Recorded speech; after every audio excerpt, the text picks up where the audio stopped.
Thanks for staying with us. Settlements Minister Mmamoloko Kubayi says anti-corruption measures have unintentionally slowed the rollout of temporary houses in KZN after the April and May floods. Kubayi was responding to the Auditor General's report on the sidelines of the human settlements in Durban. Our senior reporter Dasen Thathiah filed this report. The Human Settlements Department is holding an exhibition in Durban, and essentially it's an opportunity for government to meet various stakeholders to relook at the age-old problem of rolling out housing in the country. They will be looking for public-private partnerships and ways to best do this, looking at the existing problems and finding new solutions. I'm now joined by the Minister for Human Settlements, Mmamoloko Kubayi. Ma'am, thank you so much for joining me. I know that time is limited, but I want to get straight into the purpose of this event and this public-private partnership that you're talking about. Look, it has existed before, but what is the new incentive for private entities to now jump on board and help government? Look, the eNCA is mainly not only about public-private partnership is one, but the other areas.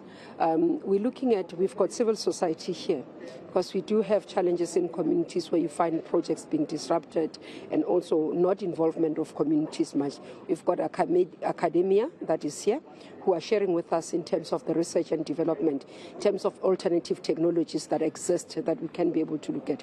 With the public-private partnership, the emphasis is around expanding of social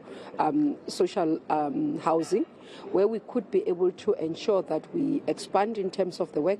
As I was saying, I've been challenging the banks to say, can you come on board? When we put a one rand, you put your 1 rand.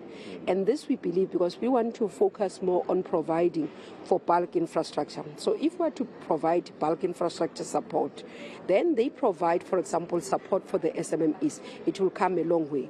I'm very aware of your time, so I want to squeeze this in. I want to zoom in on KZN in particular, in light of the AG's report, for example, of how slow the province moved and the issues around the housing itself, the quality of the housing. As the national department here, what went wrong? Look, the issue first was around material availability in the province. The second issue was around planning and project management. I do agree with the AG where they talk about planning, where they talk about project management. But I also think that what we did with a real-time audit, we turned our officials to compliance. So they focused on making sure that they comply. So we protected the resources from not being stolen, so corruption didn't happen, but it derailed service delivery. Thank you so much for your time, Minister. I'll let you get back to it. I appreciate it. So that's the Minister there explaining their plans and particularly talking about the impact on KZN after that damning report by the Auditor General. Hopefully by the end of this Indaba and exhibition, there will be new plans afoot to deal with the housing crisis that not only the province faces, but the country too. I'm Dasen Thathiah in Durban.